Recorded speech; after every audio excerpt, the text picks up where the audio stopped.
Mr. Speaker, I wish to provide an update on my participation in the COP26 Conference of Parties conference held in Glasgow, Scotland. Honourable members of this House will be aware that I had the opportunity to represent Bermuda at this year's UN Climate Change Conference COP26 in Glasgow between 31st of October to the 12th of November.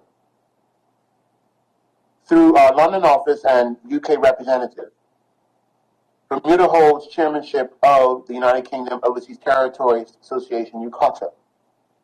UKOTA is recognized in the United Kingdom as the official association which exists to advance the interests of the United Kingdom Overseas Territories, facilitate cooperation between them, and promote solidarity.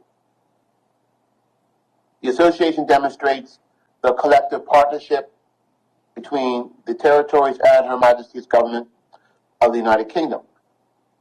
As such, the United Kingdom facilitated our presence at COP26 as part of the UK delegation overflow, of which Bermuda led a delegation of 7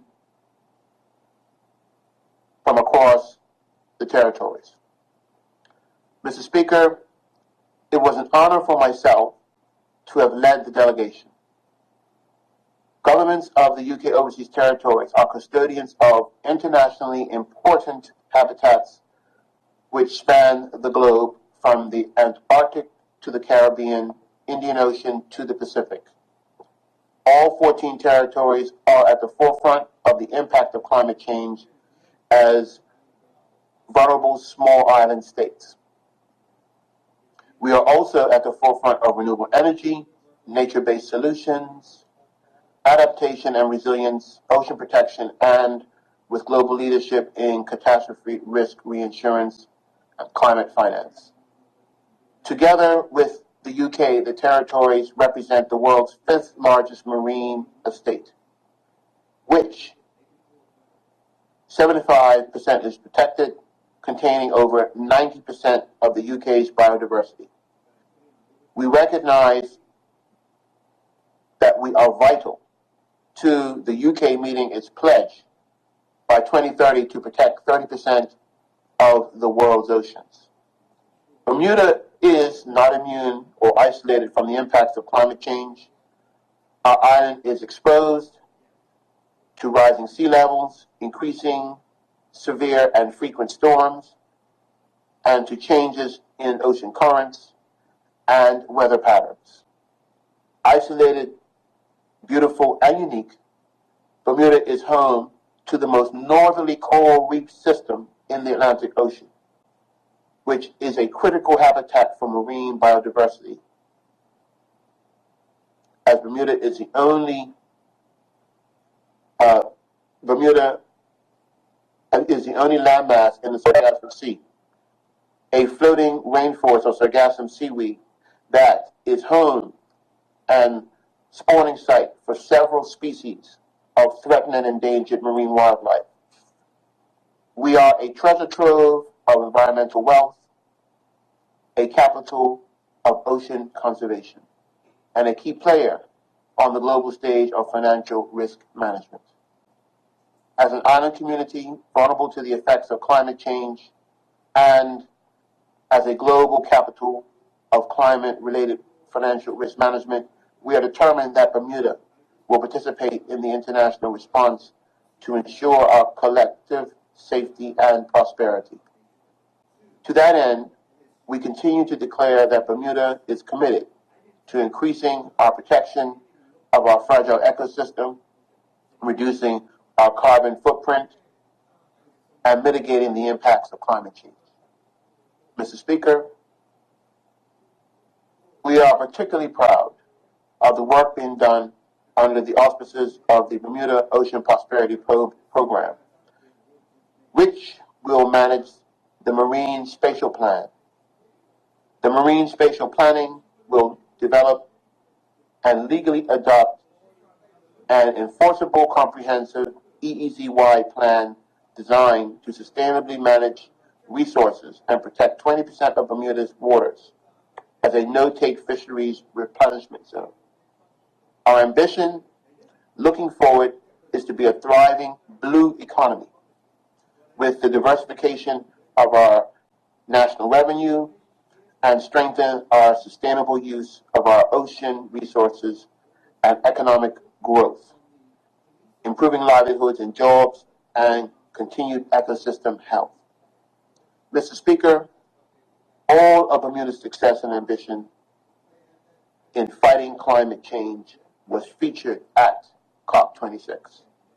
I had the pleasure of chairing an Overseas Territories event in the UK Pavilion on Nature Day entitled Our Vision for Healthy Oceans. The event, organized through UKATA, together with the UK Department of Environment, Food and Rural Affairs, known as DEFRA, was thematically focused on raising awareness, protecting our oceans, and how the overseas territories are raising awareness, protecting our oceans, and how the overseas territories are taking action against climate change. The event, importantly, featured a powerful video collaboration of all of the overseas territories, highlighting how climate change impacts on marine life and sustainability. If any honorable member has not had the opportunity to see the video, I strongly encourage viewing this video, which can be found on the UK government YouTube channel. Mr. Speaker, immediately after the event, I met with the UK Minister for the Pacific and the International Environment, the Right Honourable Lord Zach Goldsmith, who later acknowledged, and I quote, "What these leaders are doing is simply heroic. Our overseas territories are protecting an area of water bigger than India. It's one of the best conservation wins of my generation." Lord Goldsmith's acknowledgement went further with commitments in the Joint Ministerial Council, in which the Premier, subject of his statement he made today, presided as President of UKATA Political Council. The UK government committed to working closely with overseas territory governments, where technical expertise were requested, and to prioritize climate change and environmental issues in future funding for the territories. The overseas territories committed to continuing to formulate ambitious climate targets and policies. As honorable members of the House will note, last week I announced that Bermuda is the first overseas territory to participate in the UK government's Blue Shield program, which supports the implementation of a comprehensive monitoring and surveillance regime within our exclusive economic zone, EEZ. Mr. Speaker, while in Glasgow, I participated in two other events. I was a guest speaker at the Bermuda Business Development Agency BDA luncheon, which was hosted by Hub Culture. I also was a guest panelist on Island Innovations webinar at COP. In London, we had an event with the BDA and the Association of Bermuda Insurers and Reinsurers, ABIR, to speak further to invited guests, including members of non-governmental organizations and environmental investment companies.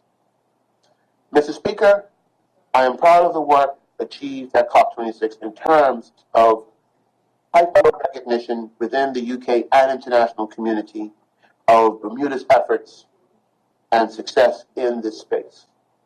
We agreed that a greater level of engagement will continue for all overseas territories, including the future conventions of biodiversity and climate change summits. Our efforts attracted the attention and were welcomed by His Royal Highness the Duke of Cambridge at the JMC. His Royal Highness stated, and I quote, "I am pleased overseas territories were represented at COP26, and you were able to not only voice your concerns, but also your efforts to tackle the immense problems you face," end quote. Mr. Speaker, the work continues and our partnership with the UK and our fellow overseas territories in tackling climate change and accessing international funding is at the forefront of this government's work.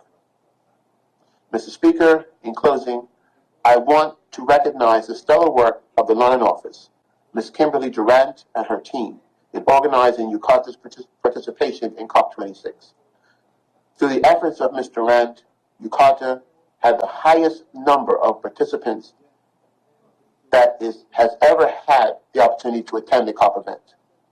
She worked tirelessly to ensure our schedules, the videos, and the Nature Day event was well organized. Thank you very much, Mr. Speaker.